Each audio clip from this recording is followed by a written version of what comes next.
दीदिया के साथे लेके अंगना में बैठल बड़ा दीदिया के साथे साथे तोहार दीदी फूल झड़ी बाड़ी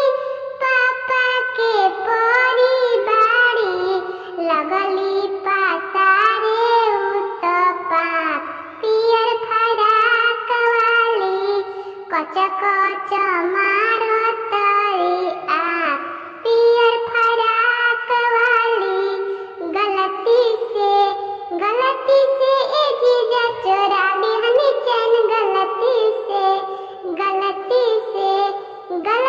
से ए जीजा चोरा बिहनी चैन गलती से अपना दीदी के देख के पागल आइल बड़ा का लागत भांग खा के आइल बड़ा का करत इशारा बाड़ी कहत आवारा बाड़ी करत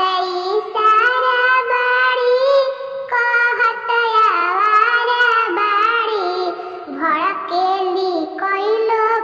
मजाक सरवा के बहिना हो